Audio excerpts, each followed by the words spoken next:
Madame, mademoiselle, monsieur, bonjour. C'est aujourd'hui le vendredi 17 septembre 2021. Je souhaite vous conter une petite fable urbaine inspirée d'un événement peu commun qui m'est arrivé hier à Lille. Alors que je déambulais dans une grande rue de Lille, sur le trottoir, j'arrive à la hauteur de la terrasse d'un petit restaurant modeste et une charmante serveuse installe cette terrasse à l'extérieur. Le temps était très agréable, doux, ensoleillé. Et au moment juste où je passe à côté d'une table, devant laquelle elle avait posé des sièges et des tabourets, l'un de ces tabourets qu'elle venait tout juste de placer bascule en direction de mes jambes, et si je n'avais fait un geste souple et rapide pour l'éviter, ce tabouret m'aurait heurté. Sans gravité, je pense, mais il y avait tout de même un risque que je trébuche. Alors, je me suis exclamé, et la demoiselle qui installait cette terrasse s'est aussitôt excusée. J'ai alors essayé de comprendre ce qui s'était passé et j'ai rapidement constaté que ce tabouret présentait un grave défaut. En effet, il s'agissait d'un rare modèle de tabouret à 4 pieds, de sièges carrés, peints en couleur orange, entièrement en métal et d'un métal très peu solide. À tel point que je suis très étonné que l'on ose fabriquer de tels sièges. Et même pour les enfants, je ne préférerais pas prendre le risque. Enfin bon, bref, ce tabouret à 4 pieds peint en orange présentait l'un de ses pieds complètement tordu, comme ça. Les 3 autres pieds avaient l'air en position normale, donc j'imagine que quelqu'un s'était balancé comme ça. Vous savez, il y a beaucoup de gens qui aiment se balancer, puis il avait tordu le tabouret. Et je ne sais trop comment ce tabouret s'est retrouvé là, entre les mains de cette serveuse, parce qu'il y a tout un cheminement, vous voyez, qui est quand même très surprenant pour imaginer ça. En tous les cas, toujours est-il qu'elle l'installe sur la terrasse avec ce pied tordu. Il bascule tout naturellement, ai-je envie de dire. Et moi, tout naturellement, dirais-je aussi, je passe à côté et boum, voilà, je l'évite, tout naturellement. Et la serveuse s'excuse tout naturellement, et tout naturellement, elle le repose, et là je lui dis, mademoiselle, le tabouret que vous venez de reposer, là, le pied est tordu, si quelqu'un s'assoit dessus, c'est pas stable, la personne va tomber. Elle me dit, oui, oui, oui, je vais le redresser.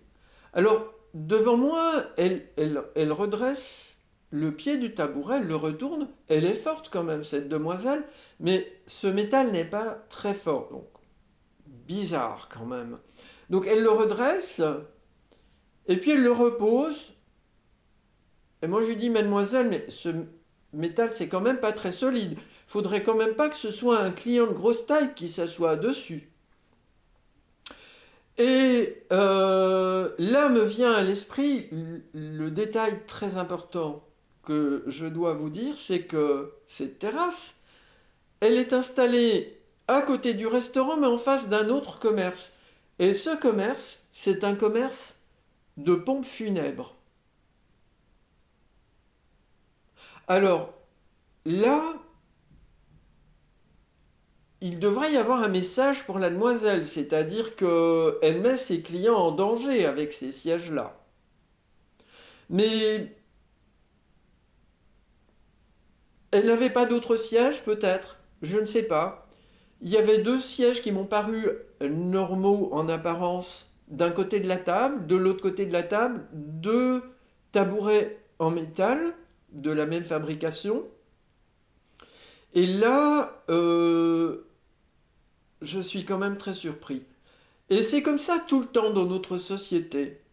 C'est là où je veux en venir pour vous donner la morale de cette fable. C'est-à-dire que quand bien même certaines personnes dans notre société, j'affirme en faire partie aujourd'hui, viennent porter secours à autrui, alors que même ils ont pu être éventuellement victimes, et c'est souvent une occasion de porter secours à autrui d'être victime. Euh, c'est pas pour cela que les choses vont complètement s'arranger. Et cela, je l'observe très souvent. Il est vraiment très important que chacun comprenne qu'il a très souvent une responsabilité. Et que fait-il de cette responsabilité en certaines situations? Je ne vais pas vous en dire plus parce que plein d'exemples me viennent et c'est presque toutes les semaines, ou en tous les cas, c'est certain tous les mois, que je rends des services en dehors de mon action de lanceur d'alerte. Maintenant, concernant mon action de lanceur d'alerte, je manque d'argent, donc là j'ai pris le temps de vous narrer cette petite fable urbaine pour vous dire que moi tout seul, je n'arriverai pas ni à vous sauver, mais je doute que beaucoup de personnes parmi vous aient vraiment envie de cela. Mais moi personnellement, j'ai pas envie de me faire tabasser la tête par les extraterrestres toutes les nuits. Vous avez une responsabilité. Vous ne voulez pas être solidaire, c'est ennuyeux, parce que ces extraterrestres sont déterminés. Et là, je le redis, il y a un livre de victimes exceptionnel en France par la rareté du témoignage et son importance, qui vient d'être publié au CERO France, aux éditions lulu.com. Et si malgré tout ça ne vous parle pas, c'est une catastrophe. Je connais d'autres personnes qui n'ont pas écrit dans ce livre, qui ont été victimes.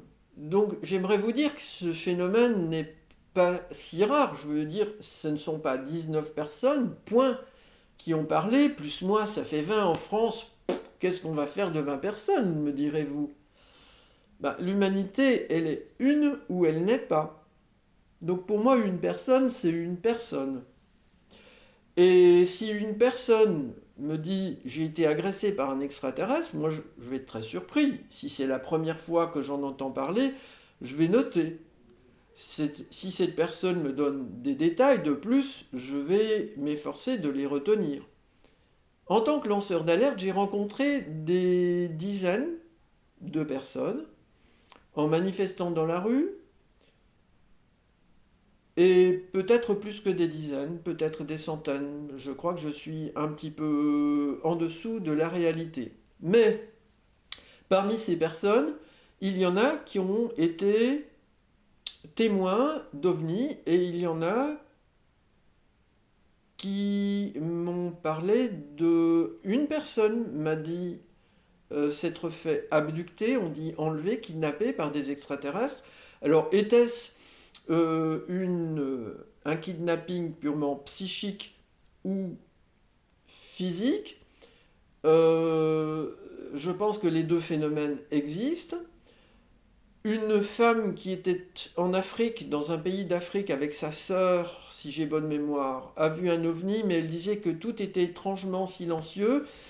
Or, ce silence accompagne très souvent des phénomènes d'abduction, donc je m'interroge, et j'ai invité cette personne d'ailleurs, si j'ai bonne mémoire, à faire cette réflexion, si elle se souvient de certaines choses, parce que elle a pu être abductée ainsi que sa sœur, Et dans cette association, le CERO France, des personnes consultent des spécialistes en psychologie qui s'intéressent à ces phénomènes et qui pratiquent ce que l'on appelle la régression hypnotique pour aider les victimes à faire émerger des souvenirs enfouis, leur permettant de prendre conscience et connaissance, même consciemment, de ce qui s'est exactement passé lors d'un contact OVNI. Donc personnellement, je fais acte de solidarité et je constate que dans la société au quotidien, beaucoup de personnes manquent de solidarité pour des choses aussi banales ou de conscience profonde, de sens de la préservation d'autrui, pour des choses aussi banales, quoique, parce que ces tabourets c'est quand même quelque chose, qu'un tabouret en métal avec un pied tordu que l'on propose à un client à une table de restaurant. Alors, madame, mademoiselle, monsieur, je vous l'ai dit, je pense que je vais ralentir mes vidéos, donc je vous remercie vivement, vous qui me soutenez, vous qui agissez dans la société, pour ce que vous faites, et j'espère que vous serez de plus en plus nombreux à le faire et à ne pas mettre cela de côté comme si cela n'était pas grave, comme si cela ne vous concernait pas. Je compense pour un État défaillant, mais j'espère être encore en vie le jour où cet État va devoir rendre des comptes en même temps que les autres États, rendre des comptes devant la nation française et devant autrui. Madame, mademoiselle, monsieur, je vous remercie pour votre attention.